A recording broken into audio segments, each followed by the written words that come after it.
اس پارے میں دو حصے ہیں، سورہ بنی اسرائیل مکمل اور سورہ کہف کا زیادہ تر حصہ۔ سورہ بنی اسرائیل میں چار اہم باتیں بیان ہوئی ہیں۔ پہلی بات، واقعہ معراج۔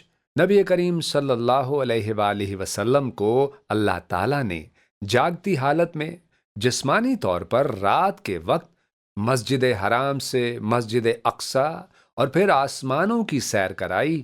یہ واقعہ ایک عظیم معجزہ، اللہ کی قدرت کی روشن نشانی ہے۔ دوسری بات، بنی اسرائیل کا فتنہ و فساد۔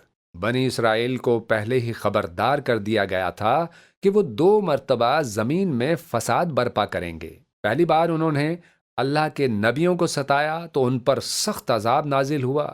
دوسری بار بھی جب وہ ظلم اور سرکشی میں حد سے گزر گئے تو دوبارہ تباہی ان کا مقدر بنی۔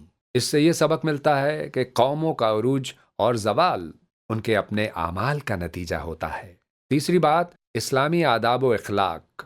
اللہ تعالیٰ نے سورہ بنی اسرائیل میں بہت سی اہم اخلاقی تعلیمات دی ہیں، جن میں یہ احکامات شامل ہیں: صرف اللہ کی عبادت کرو، والدین کے ساتھ حسن سلوک کرو، رشتہ داروں، مسکینوں اور مسافروں کا حق ادا کرو، فضول خرچی اور بخل سے بچو، غربت کے خوف سے اولاد کو قتل نہ کرو، کسی بے گناہ کو ناحق قتل نہ کرو، یتیم کے مال میں خیانت نہ کرو، وعدہ پورا کرو، ناپ تول میں کمی نہ کرو، بغیر تحقیق کسی بات کے پیچھے نہ پڑو، غرور اور تکبر سے نہ چلو، اللہ کے ساتھ کسی کو شریک نہ ٹھہراؤ۔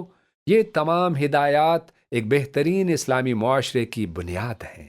اس کے بعد سورہ کہف کے ابتدائی حصے میں 2 قصے اور 2 مثالیں بیان ہوئی ہیں۔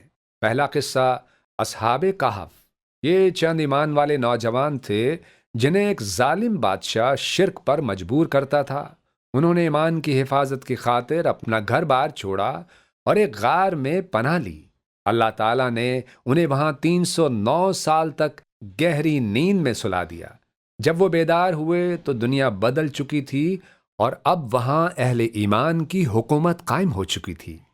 دوسرا قصہ حضرت موسیٰ اور حضرت خضر علیہ السلام کا ہے، جس کی تفصیل اگلے پارے کے آغاز میں بیان کی جائے گی انشاءاللہ۔ پھر آگے 2 مثالیں بیان کی گئی ہیں۔ پہلی مثال، 2 آدمی تھے، ایک کے پاس باغات تھے اور دوسرا غریب تھا۔ باغات والا اپنی دولت پر غرور کرتا تھا۔ غریب آدمی نے اسے نصیحت کی کہ تکبر نہ کرو اور ماشاءاللہ کہا کرو، مگر اس نے بات نہ مانی۔ آخرکار اللہ کا عذاب آیا اور اس کے باغات تباہ ہو گئے اور وہ ندامت کا شکار ہو گیا۔ یہ پارہ ہمیں سکھاتا ہے کہ ایمان، اچھے اخلاق اور اللہ کے احکام پر عمل ہی انسان کی اصل کامیابی ہے۔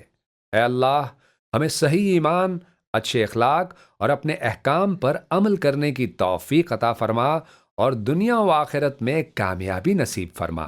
آمین ثم آمین۔ نہ صرف کرنا تلاوت روز و شب، ترجمہ تفسیر بھی پڑھنا ہے اب۔